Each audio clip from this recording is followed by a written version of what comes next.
খাতার এই পাতাটা তো আপনার নামে, এখানে তো দেখছি খুনি বলা আছে। না, আমি তো ঠিক কিছুই বুঝতে পারছেন না। আমি কে? আমি প্রখ্যাত রহস্য কাহিনীকার সুন্দর সান্যাল। না না না না, আমি আমি আমি আমি চেষ্টা করে দেখতে পারি, কিন্তু আমি কিভাবে কি করব? খুব সহজ। দেখুন, আপনি এখন পরলোকে বাস করছেন, সুতরাং এখানে সময় বলে কিচ্ছু নেই। আমরা যদি হয় তা শুধু তোমার নাম আর খ্যাতির জন্য। সত্যি বলতে কি, আমার মনে হয় ইদানিং তোমার লেখা বেশ ঢিলে হয়ে পড়েছে। প্রত্যেকটা বই তার আগের বইয়ের চেয়ে দুর্বল। নিশ্চয়ই আছে।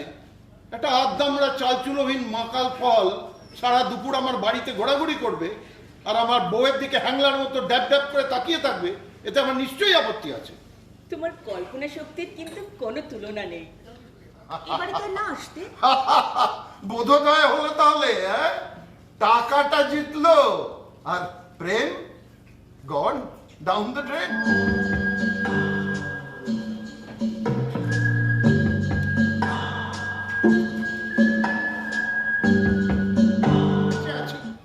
দিন একটা পয়সা আমি তোমায় দেবো না। তাহলে কিন্তু আমাকে হুট করে কিছু একটা করে ফেলতে হবে। এরকম কথা কানে আসছে বারে সাহেব। কি কথা হীরা সিং? ওই আপনার কিতাবের কথা। কোনো সমস্যা ছিল না। আজ আপনি কিতাব লিখা ছেড়ে দিলে পুলিশের সাথে আপনার বাতচিত হতে পারে। বাতো বাতমে আপনি পুলিশকে বলতে পারেন আমার ওই কিস্সার কথা। সেটা আমি কেন বলবো হীরা সিং? তুমি কবে কি করেছো তা নিয়ে আমার কি আসে যায়? আমি না কোনো সূত্র খুঁজে পাচ্ছি না, জানেন? বোঝার চেষ্টা করুন। সেটাই তো মুশকিল। সূত্রটা তো পাওয়া যায় খুনের পরে, খুনের আগে নয়।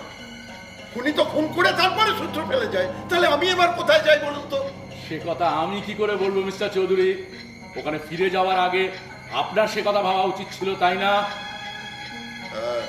তাই বোধহয় ছিল। আমি জানি না, আমি আর ভাবতেও চাই না। শুধু জানি এই মুহূর্তে আমার কি কর্তব্য, ব্যাস। এর বাইরে আমি আর কিচ্ছু জানি না। আমি আর ভাবতেও চাইছি না। আচ্ছা, হঠাৎ তোমার ওই বুড়ো বরের প্রতি প্রেমটা উঠলে উঠছে দেখছি ত্রিনা। আর এতদিন ধরে আমাকে লেজে খেলিয়ে, লোভ দেখিয়ে গাছে তুলে মইটা কেড়ে নিতে চাইছো নাকি তুমি?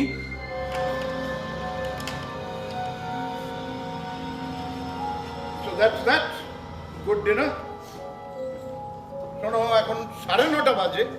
তোমরা ঘন্টাখান পরে আমার সাথে স্টাডি রুমে দেখা করবে আবার এখানেই। হ্যাঁ, ঠিক আছে? হ্যালো, হ্যাঁ মিস্টার ঘোষাল, চৌধুরী বলছি। আচ্ছা শুনুন, আমার বাড়িতে আমার ওই আলমারির ভেতরে যে লকারটা আছে, সেই লকারে একটা খাম রাখা আছে, আপনার জন্য একটু নিয়ে যাবেন তো? লকারের ডুপ্লিকেট চাবি তো আপনার কাছে আছে। কাল সকালবেলা আমার বাড়ি এসে ওই খামটা নিয়ে যাবেন, ঠিক আছে? শ্রীযুক্ত সুন্দর সান্যাল, গোয়েন্দা গল্পের এত বড় লেখক আপনি, এটা কি করে আপনার চোখ এড়িয়ে গেল বলুন তো? আমাকে যেটা করতে হবে তা হলো টুক করে ঘরের আলোটা। সূর্যকান্ত বাবু, আমি শুধু ভাবছি কাল সকালে ওই বাড়িতে কি কাণ্ডটাই না হবে। কেন, কি হবে?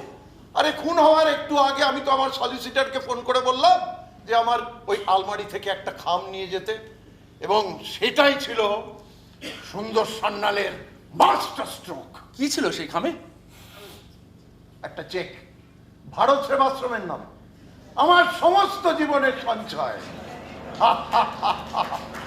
রিনার প্রেমকুঞ্জ ধুলোয় মিশে গেল, ধুলোয় মিশে গেল।